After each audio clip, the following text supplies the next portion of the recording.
Welcome to God Guy Garage. We're trying to get everything ready to go to Hot August Nights. It's a big car show, and we're trying to get old Tunner here ready for a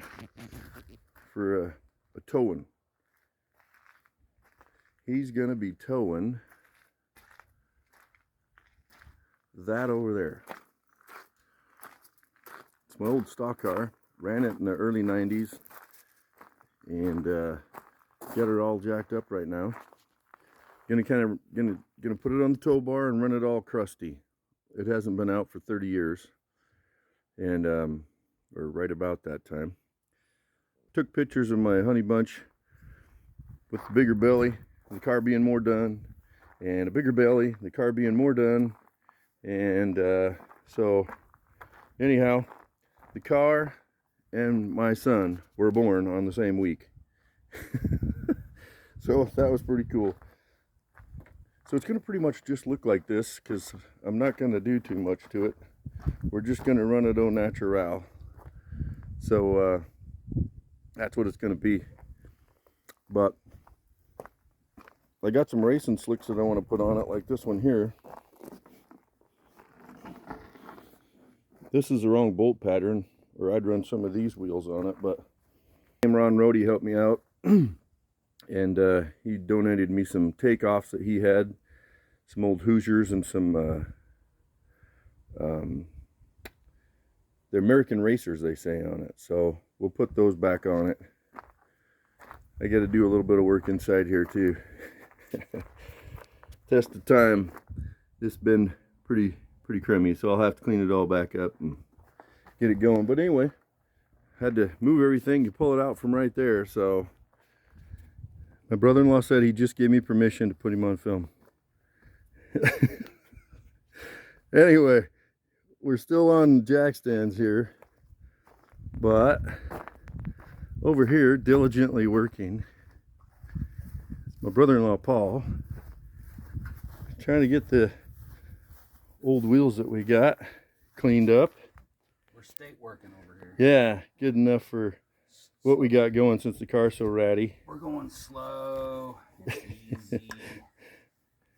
There's what he's doing. SOS pad knocking the rust off. Right. Those pieces that he's cleaning in around, those pieces of plate steel, this has been decades ago, but I made a template of the wheels, and I went over to our college over here, and they had a way to cut out the steel in that exact design. And so you can see that it went in the contour of that old chrome reverse wheel, and it worked really good because my rims started to bend. I didn't have no money for racing wheels, and so I just welded those pieces in there, and they never bent after that. Add an extra weight a guy don't want, but it worked. Run what you brung, right? Well, I'll leave you to it. Thanks. I appreciate that. Yeah. Yeah. As I'm going to show you these flags. This is a pretty cool deal because these flags were the first flags that they used at the Lewiston Raceway in 1951. And a friend of mine, Ron Rohde, his mom, handmade these flags, and they were the first ones that they used in 51. And kind of cool too, because his dad was the guy that won the first race under these flags. So my brother-in-law Paul built the stand for these things. Used my old valve cover I had, and he put a piece of wood underneath there and drilled some holes in it, and then put the flag poles in there just like that, and fit them in there so that they could stand up. And I'm going to display these on the stock car when we show it. So I'm fortunate that Ron was even willing to let these out of his sight, because they're a neat piece of history, a neat piece of our racing history here in Lewiston. So anyway, I wanted to make a deal for the back of the bed of the truck that I can put the slicks in, the tires in, to hold it. And I needed a hoop. And I went out back in my old iron rack, and I found this. And some of you might recognize what this is. This came off of a horse feeder And I've cut the bottom off on this one here. This is what it looked like to begin with the leg on it down here. So I had to cut it off and kind of straighten out these ends a little bit. And then I got some angle iron here, and I'm gonna put these on here like that. So, well, I'm gonna weld them on there like that. I already got one hole here. I'll drill another hole here, and then we can mount it to the bed. And then I'll put a bar in here, going all the way across through the insides of the wheels. So, in either case, that's kind of what I'm doing.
There goes my brother-in-law. He's walking off. I said a Ford verbiage to him, and he's had enough.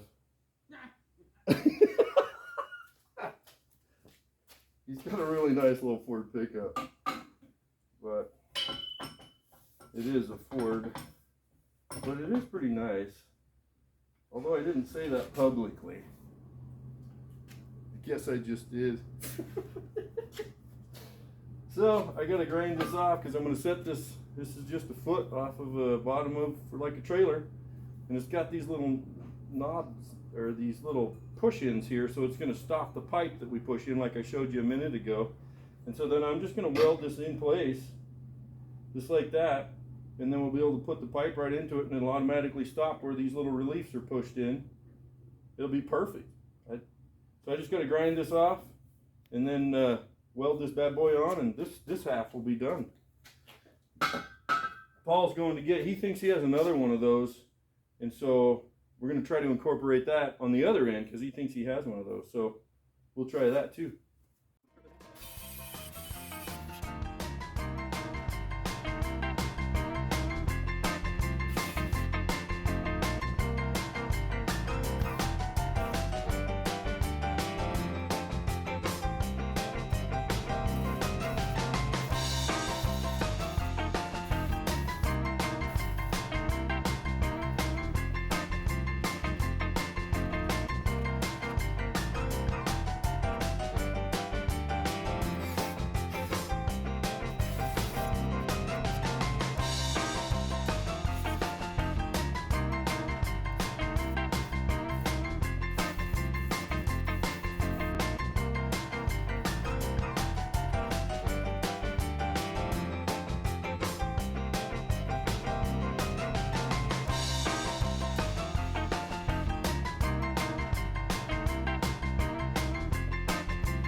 we're just trying to get this put back together so we can tow it around. So I got to adjust the brakes. They're sticking, you know, after 30 years. Who would think, right? But that's what's happening.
Well, I got the inside done, good as it's gonna get.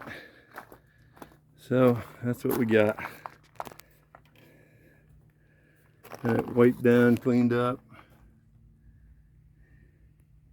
I don't know if you can see it, but I kind of did a little tricky thing, for me anyway.